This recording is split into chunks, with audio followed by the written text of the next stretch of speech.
An extract from The Adventures of Tom Sawyer by Mark Twain.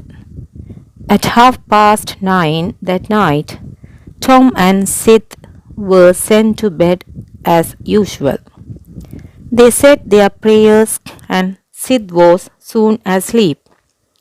Tom lay awake and waited in restless impatience. When it seemed to him that it must be nearly daylight, he heard the clock strike 10. He would have liked to toss and fidget, but he was afraid he might wake Sid. So he lay still and stared up into the dark.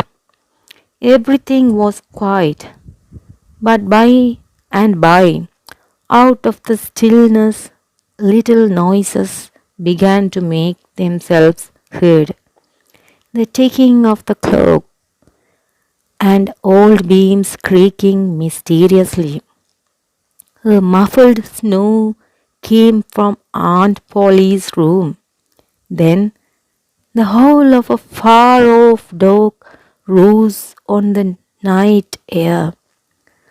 Tom began to doze, and when the clock chimed 11, he didn't hear it. And then through his dreams came a loud meowing. The raising of a neighboring window disturbed him. A cry of, "Scat, you devil!" and the crash of an empty bottle against the back of his aunt's woodshed brought him wide awake. A single minute later, he was dressed and out of the window. He mewed with caution once or twice before he jumped to the roof of the woodshed, and thence to the ground. Huckleberry Finn was there with his dead cat. The boys moved off and disappeared into the gloom. At the end of half an hour, they were wading through the tall grass of the old graveyard. A faint wind moaned through the trees, and Tom feared it might be the spirits of the dead complaining of being disturbed.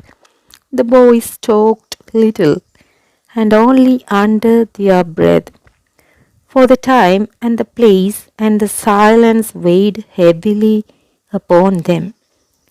They found the sharp new hap they were seeking and sat themselves down within the protection of three great elms that grew in a bunch within a few feet of the grave. Then they waited in silence for a long time. The hooting of a distant owl was all the sound that troubled the dead stillness. Tom's thoughts became anxious. He said in a whisper, "Hucky, do you believe the dead people like us to be here?" Huckleberry whispered, "I wish I knew." Conversation died again. Presently, Tom seized his friend's arm.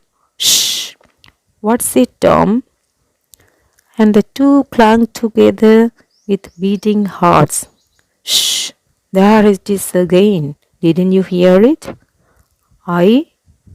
There? Now you hear it?" "Tom, they are coming. They are coming, sure. What'll we do?"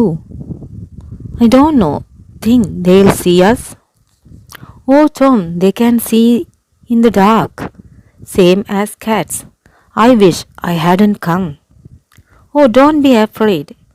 If we keep perfectly still, maybe they won't notice us at all." "I'll try to, Tom, but I am all a shiver. Listen." The boys bent their heads together and scarcely breathed. A muffled sound of voices floated up to the boys from the far-off end of the graveyard.